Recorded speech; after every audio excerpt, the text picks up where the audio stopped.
Texas A&M is a better football team than they're being given credit for.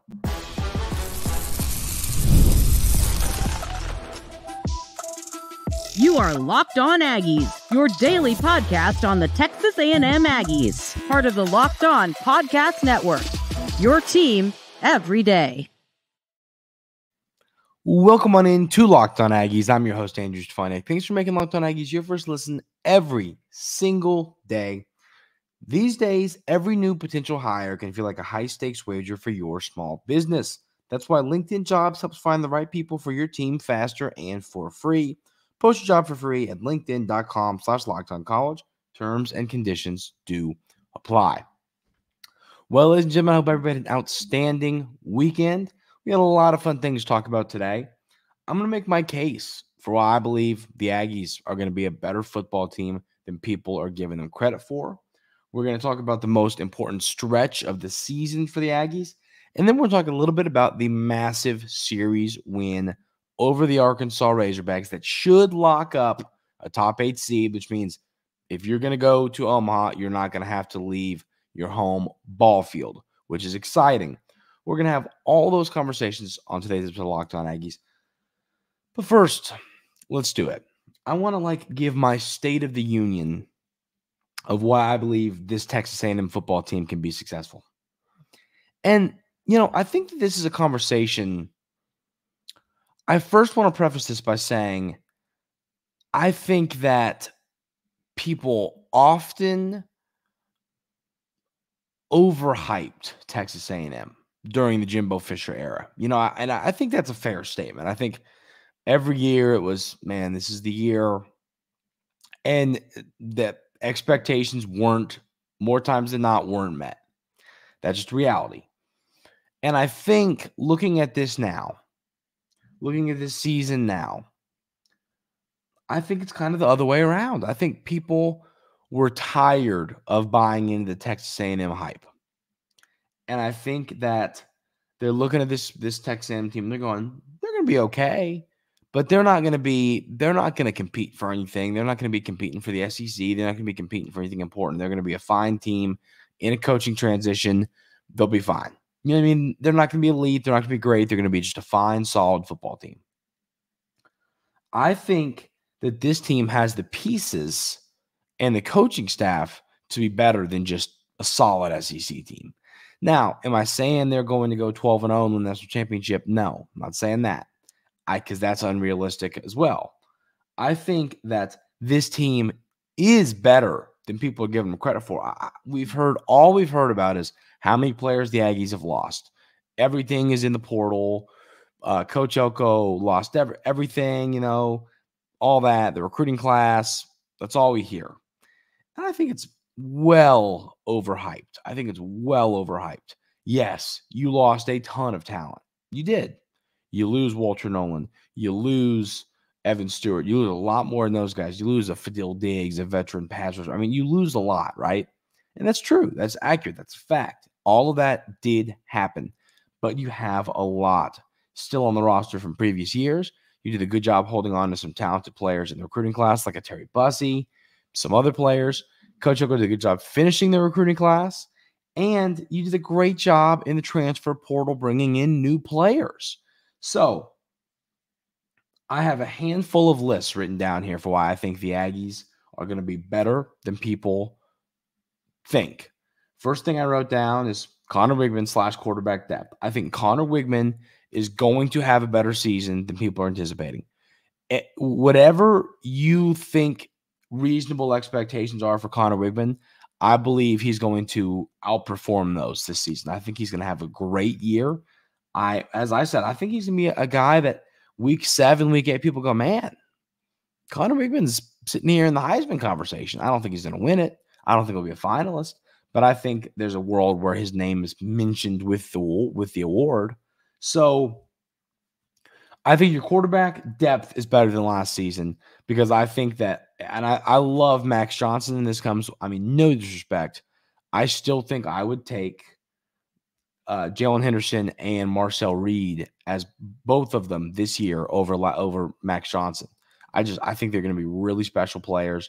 I think they have more of the more of the, what's the word? Athletic ability to move with the football. I think they have all that going for them. And I think Conner Weigman is just going to have a great season.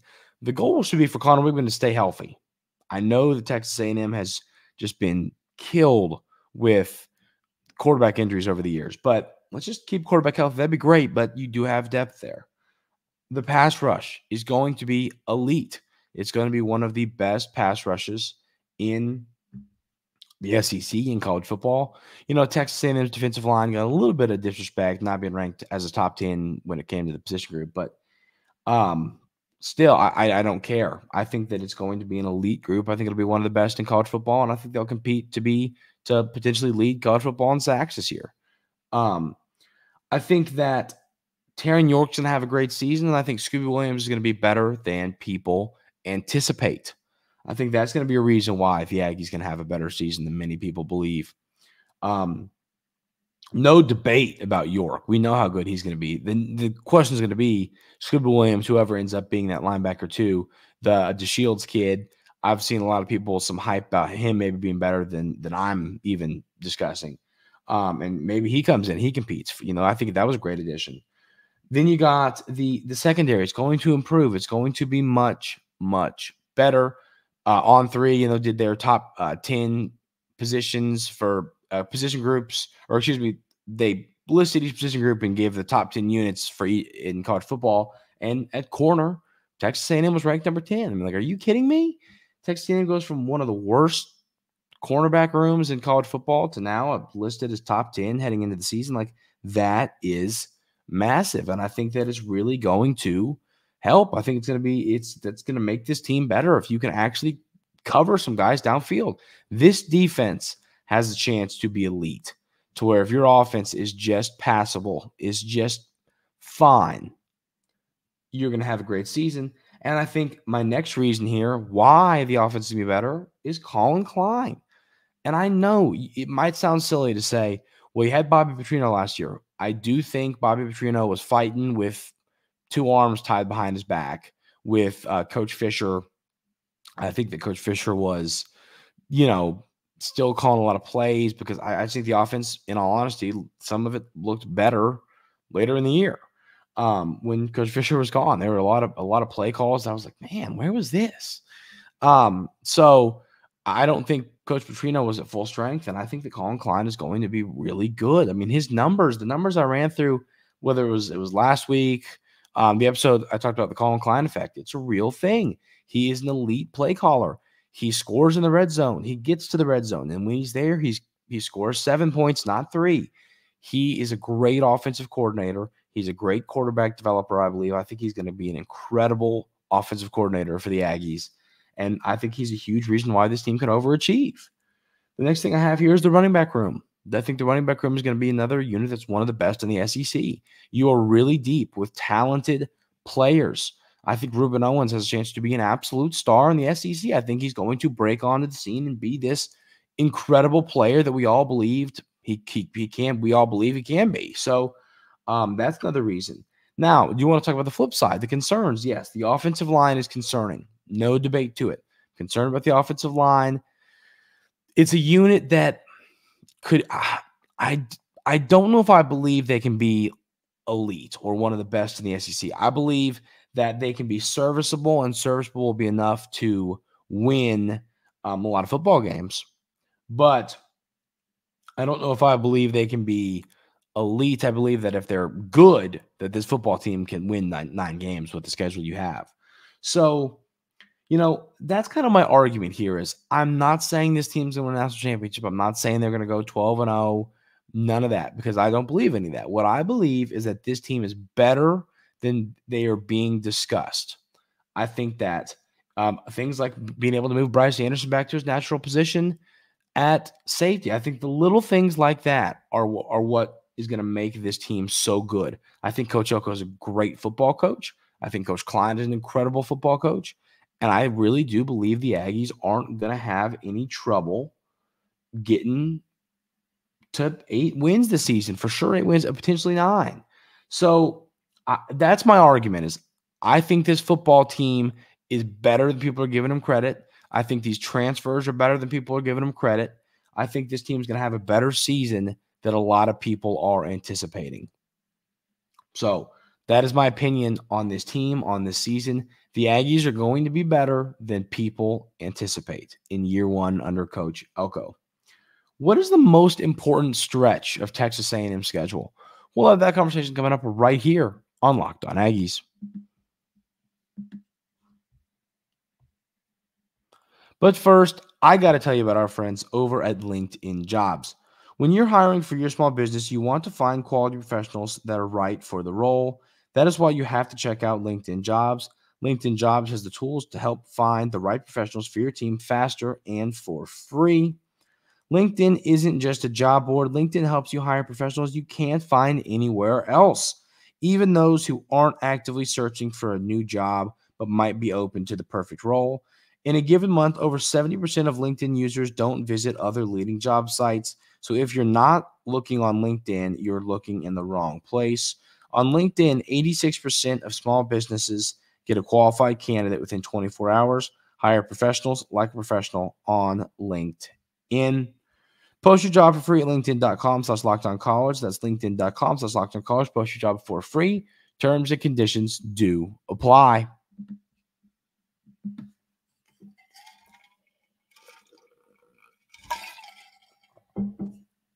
Before we move on here, I do want to say congrats to the women's tennis team on winning the national championship. That is so cool.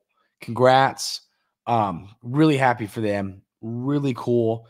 If I understood tennis, I'd sit here and talk more about it. I'm not a huge tennis guy, but this is just a huge accomplishment. Congrats to that team.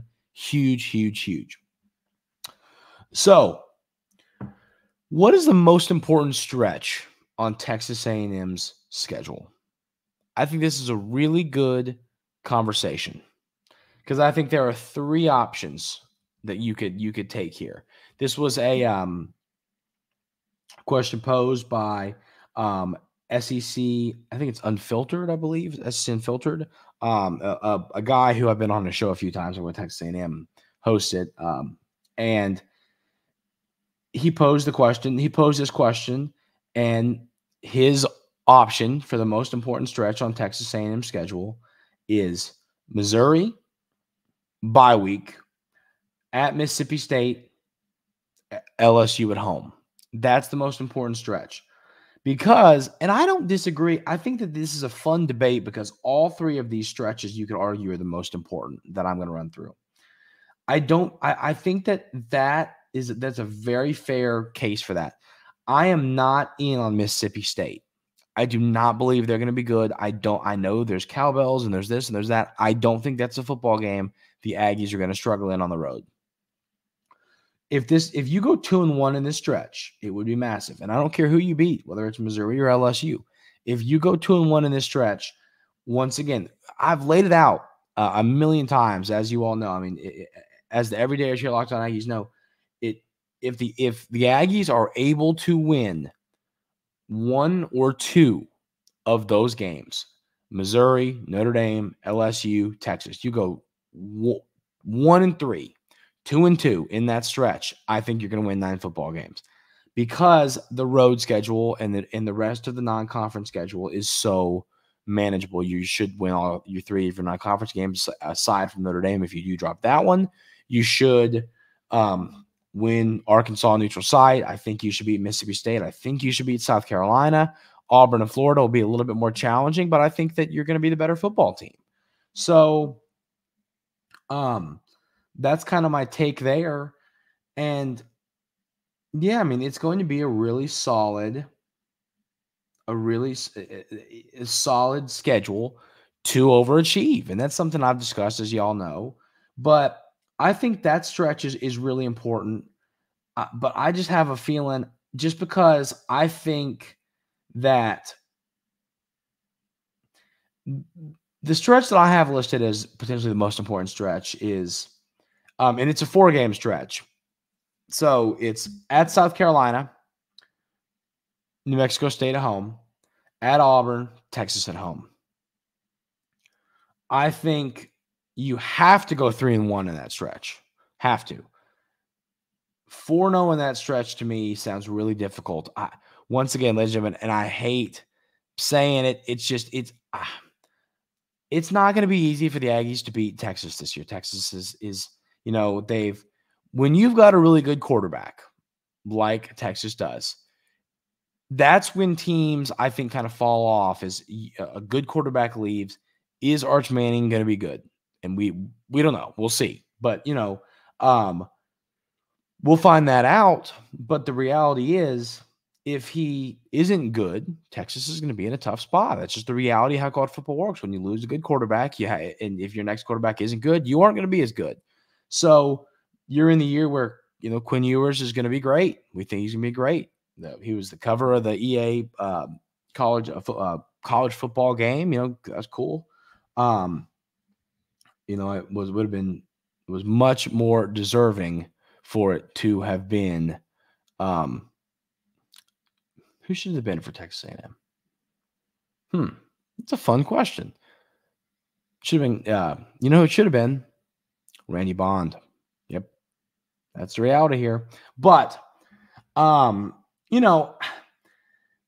it's going to be tough to beat Texas. I think you have to go 3-1 in that stretch. You have to win at South Carolina. You have to win at Auburn. And, of course, you have to beat New Mexico State. If you lose one of those two games at Auburn, at South Carolina, it's going to be hard to win 9 games. You have to win those football games. Then the Texas game becomes a cherry on top. If you go 4-0 in that schedule, you are definitely going to win 9 football games. So I think that's a tough stretch. And then another one that I think is underrated because there's a game mixed in that you're going to win, but it's Notre Dame, McNeese, and Florida. I think that is another stretch that, if you have to go 2-1, but I think it's very realistic to go 3-0. I know Florida's going to be fine. They're not going to be elite. They're going to be fine. I think that Texas A&M's a hair better than Florida, maybe a couple hairs better. But I also think that playing there is scary. It's a tough environment to play in. The Swamp is a really solid environment. We all can agree on that. So it's going to be tough. And then Notre Dame, once again, I think that they're similar to Texas A&M. They're always on the preseason overhype list. But they're going to be a good team. They're going to have a great defense. It's going to come down to how good their quarterback is. Coach Elko's former quarterback, Riley Leonard. It's going to be a tough stretch. But I think that if you can go, you have to go 2-1. Have to. But if you can go 3-0, it would be massive.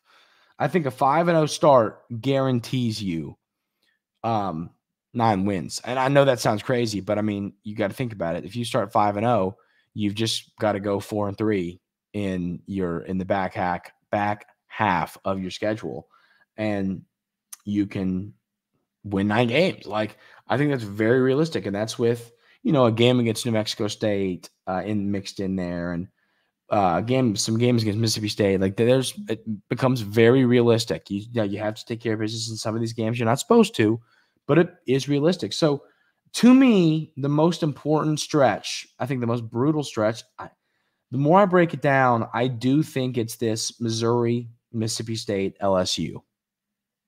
If you can go 2-1 in that stretch, I think you're very much on pace for 9 wins.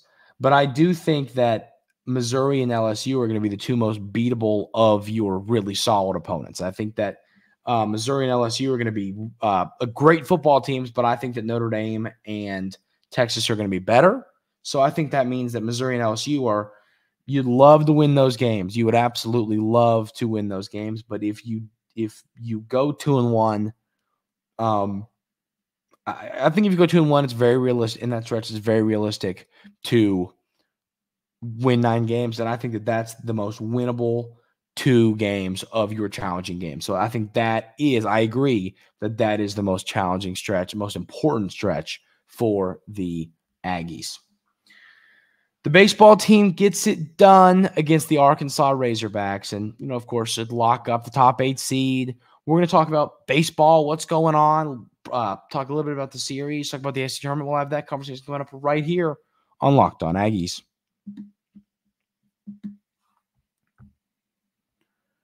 It's winner take all time in the NBA and NHL, and FanDuel is giving you a shot to bring home a big win of your own.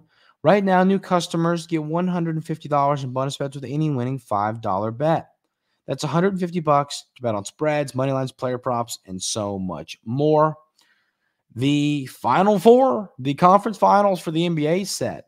You got the Timberwolves taking on the Dallas Mavericks, and you have the Boston Celtics taking on the Indiana Pacers. A really fun conference finals, in my opinion. And listen, Mavericks fans, are they going to win? Can Luka do it? He's playing through injuries. I respect them.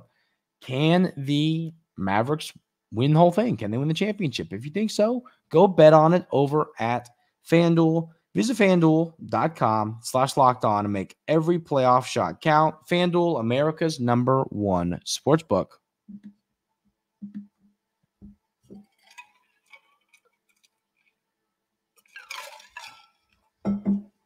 So, the Aggies finished 19-11 in SEC play, 44-11 overall in the regular season, which means you didn't lose a single game that wasn't in the SEC. Really, really impressive stuff.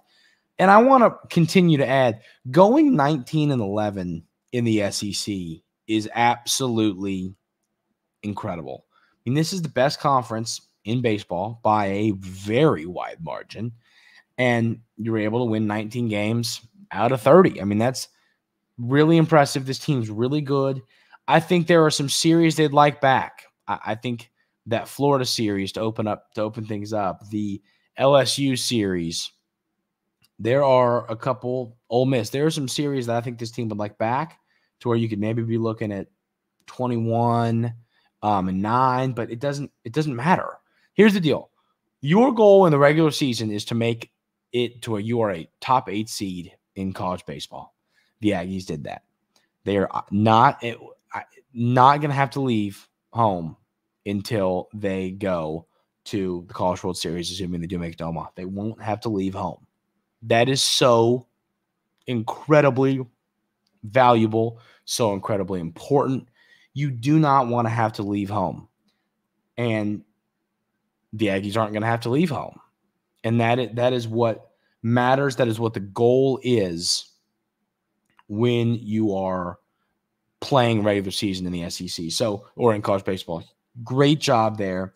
So you win the series against Arkansas because you won the Hagen-Smith start. That was huge. You couldn't lose the Hagen-Smith start. If you lose the Hagen-Smith start, you're going to lose the series, because it's just hard to go 2-0 in those final 2 games. So you win that game, you lose game 2, and you win the rubber match in commanding fashion. 7-inning, 14-4 win. So let's talk a little bit about game 3. So you get 2 RBIs from Grahovac. You see Laviolette goes 2 for 4. He scores 3 times, knocks in 2 runs, 2 RBIs. Montgomery, not a huge day, going 1 for 5, but he did hit a homer, which was great to see. Hayden Schott goes 3 for 3 with an RBI, a run scored. He walked as well. Caden Sorrell goes 2 for 4 with 2 runs scored, 2 RBIs. Travis Chestnut goes 3 for 4 with 2 runs scored. I mean, just an all-around day. You got 15 hits. You walk 7 times. You're on base. You only strike out 6 times. It was a great offensive day for the Aggies, leading to the huge win. Shane Siddell goes 3 innings, 5 hits, 4 runs, 4 earned. I believe it was a 3-run homer that was, the big hit there. 3 strikeouts. Once again, fine. Gets the job done. And then, of course, knowing you went on the win. And then Cortez comes in, does his thing, strikes out at 8, gave up some free bases, 3 walks, and hit by pitch, but didn't give up a single hit in 3 innings, earned his 8th win of the season, struck out 8, 8-2 on the year. I mean, he's just been, when he's great, he's great. When he struggles, he struggles. But man, when he's good, when he's dialed. And 3 innings of no-hit baseball against a top 5 team in college baseball is huge, and that's what Cortez did. So the Aggies win the series. They needed to win the series to lock up a top 8 seed, and they did it. They're the number 4 seed in the SEC tournament coming up this week. They're going to play the winner of Ole Miss and Mississippi State. So we'll see. I'll be honest with you, the SEC tournament, It matters and it doesn't matter. It's not like basketball for the Aggies where, hey, you needed to win a couple games to make the NCAA tournament. You're in. You're a top 8 seed. So stay healthy. If you win it, cool. It's awesome. It's fun to say you won the SEC baseball tournament. Go for it. But I don't care. There's much, more significant things going on than just the SEC tournament. But we'll break this down this week. We'll talk about it. We'll talk about the SEC tournament. We'll get ready. We'll talk about seeding when it happens. There's a lot to be excited about with this baseball team. And once again, if you go to Omaha, you're not going to have to leave home before you get there. And that is so incredibly important. I'm excited to see how this baseball team finishes. I really do think they could end up winning the whole thing. I still do believe that. That is going to do it for today's episode of Locked On Aggies. Thank you all so much for being here every single day. Hope everybody had an outstanding weekend. Hope you have a great rest of your Monday, and we will see you tomorrow.